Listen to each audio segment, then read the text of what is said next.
রাজ্য জুড়ে ধর্ষণ খুনের পাশাপাশি জগদ্দল থানার ঢিলছোড়া দূরত্বে দুজনকে খুন করার ঘটনায় প্রতিবাদে জগদ্দল থানার সামনে বিক্ষোভ সমাবেশ আয়োজিত হয় বিজেপির তরফ থেকে। এই সমাবেশে উপস্থিত ছিলেন ব্যারাকপুরের প্রাক্তন সাংসদ অর্জুন সিং, বিজেপি নেতা প্রিয়াঙ্কু পাণ্ডে সহ একাধিক বিজেপি নেতৃত্ব। মূলত এই জগদ্দল থানার সামনে সভা করার অনুমতি দেওয়া হলেও পরবর্তীতে সেই অনুমতি বাতিল করা হয়। তা সত্ত্বেও প্রচণ্ড বৃষ্টির মধ্যেই জগদ্দল থানার সামনে এই বিক্ষোভ সমাবেশ আয়োজিত হয়।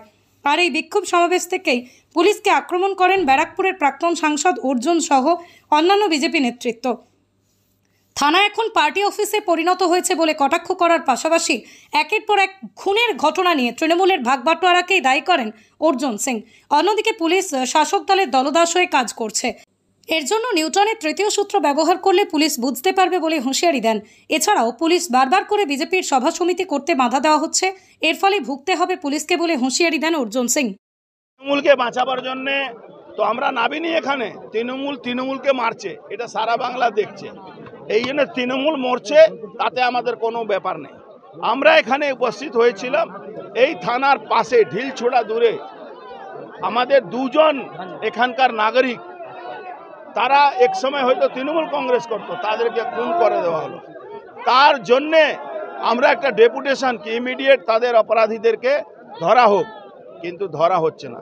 এখানে জুয়া খেলানো হচ্ছে, মদ বিক্রি হচ্ছে থানার পাশে, লোককে মারা হচ্ছে, লুট করা হচ্ছে, পুলিশ কিছু করছে না। পুলিশের নাকি ক্যামেরা খারাপ হয়ে যাচ্ছে। আমরা এইটাই ডেপুটেশন দিয়ে একটা মিটিং করে বলাবার জন্য এসেছিলাম। আমাদের কালকে পারমিশন দেওয়া সত্ত্বেও মঞ্চ ভেঙে দিয়েছে, মাইক কেড়ে নিয়েছে, চমকাচ্ছে, ধমকাচ্ছে। তাই এই বৃষ্টির মধ্যেও আমরা সবাইকে নিয়ে আজকে ডেপুটেশনটা দিলাম, মানুষ কাছে আমাদের কথাটা।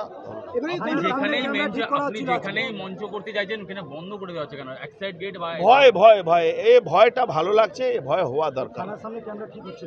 ও होगा, उससे कोई फर्क नहीं पड़ता और मरेगा लोग। ये इतना लूट खसोट में पड़ेছে, এরা আরো মরবে।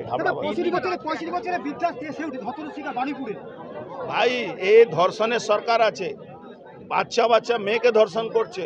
তৃণমূল আর মমতা ব্যানার্জি অনুপ্রেরণায় এই ধর্ষণটা আবাদ গতিতে চলছে। ধর্ষণ বন্ধ করতে পারছে না মমতা ব্যানার্জিকে ইমিডিয়েট পদত্যাগ করতে হবে। দেখো, তৃণমূল নেতা রোজ খুন হবে, আমাদের কোনো কষ্ট নেই। ল অ্যান্ড অর্ডার খারাপ হচ্ছে, এটা নিয়ে আমাদের তৃণমূল নেতারা তো ধরা পড়ছে। তৃণমূলকে তৃণমূলই তো মারবে, তো ভাগ বটোয়ারা নিয়ে লড়াই, কোনো আইডিওলজি লড়াই আছে, কোনো দেশ দখলে লড়াই আছে। এখানে তো ভাগ বটোয়ারা, কে পুকুর ভরাট কে বেশি করবে, কে সরকারি পয়সা বেশি চুরি করবে, এর জন্য লড়াই। আমার তৃণমূলে কোনো সব ফারাক নেই। এই বামেলা এখন যাই বলবে, যেদিন ভোট আসবে সে বলবে নো ভোট টু বিজেপি।